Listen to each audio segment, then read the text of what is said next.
We have an update on the ferret rescue.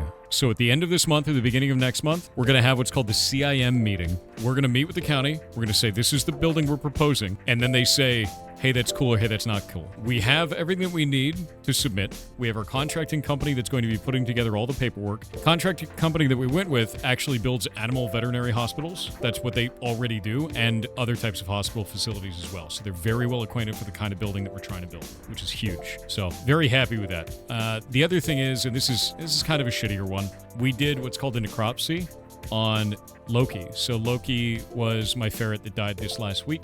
We found out she had a heart tumor. That heart tumor was not on her previous x-ray that we took about a month ago, which means it was very rapidly growing, ridiculously so. And what we wanted to do is we wanted to take a sample of that and go and sequence it just like we did for Torch, to find out more information about that. And the same thing with Mishka. So we had a necropsy done on both of them to go and get samples and get those sent into laboratories to be able to do science work on that to help in some way in the future for other animals that we may have, or other animals, other ferrets that are out there. So we're doing all the science stuff for that now, and I'll have more information about that sometime going forward. But Shay's collecting a bunch of data for me and some x-rays and shit so we could talk about it. But yeah, we're putting money towards research. We're putting information towards research to do that kind of stuff. And I think it's important because that's what we want to do as the rescue, is not just help animals that we have.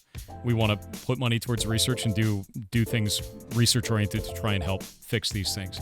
The biggest things that I'm looking at are different various types of cancers, which is what we're doing with Torch right now, which is why Torch is recovering so well as he is. And putting stuff towards DIM, which is disseminated idiopathic myofasciitis, which is something that we've had a great deal of success with because we're working with a veterinary that is in Oregon, which is why Mocha and Hawk are both alive. They would be dead otherwise if we didn't do that work with them. And then the last one is going to be insulinoma, which we've seen some good research with dogs currently.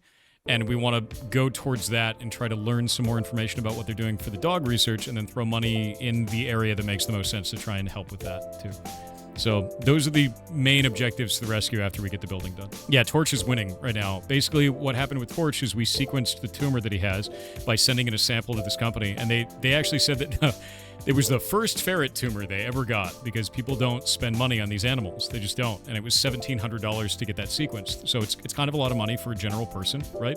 But because you guys watch that stream and the ad revenue goes towards the rescue to do these things, we're able to just do that. We could just not bat an eye and throw money at it to try and fix these problems. So we sequenced that, found 3 different medications that work to counteract that tumor that he has, one that actually works with it. The original amount they quoted us, I think it was $16,000 for a month of treatment. And they quoted us the amount it would be for a human. That was not the right amount. So we talked to them again, and then they changed it because the dosage is so small for a ferret. It was only $130. So now, based on his tumor, which is a chordoma, which is a spinal column tumor, which is generally a death sentence. They don't live from those at all. They have to, if it's on a tail, they chop the tail off. But if it's on, on their spine up in the organs, they're dead. There's no way out of it. We have put him on that treatment, and it is working. And it was only $130, which means it's within the range of treatment options for a normal person that just owns an animal.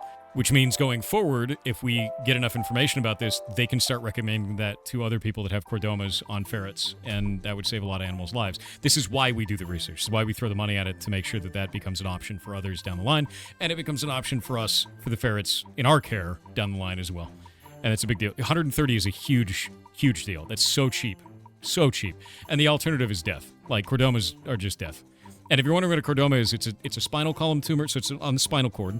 It's a tumor that has, in this case, like calcium deposits in it. So when they went to take a sample with the needle, it was crunchy like a Butterfinger. Gross. Really gross. Layers of bone and meat, basically. It's like calcium deposits in meat. It's like an armored tumor. They're nasty, dude. And it's working. It's actually responding to it. So I'm very happy about this. And I'm excited to see where all this goes, man. Like, really excited to see where all this goes. But yeah, this is what we're doing with the rescue. And I'm really happy about it. And I can't thank you guys enough for watching that stream, because watching that stream lets all of this happen. We wouldn't be able to do any of this without you. And you don't have to throw money, you don't have to throw bits or subs or any of that shit. If you just watch the stream, that's it,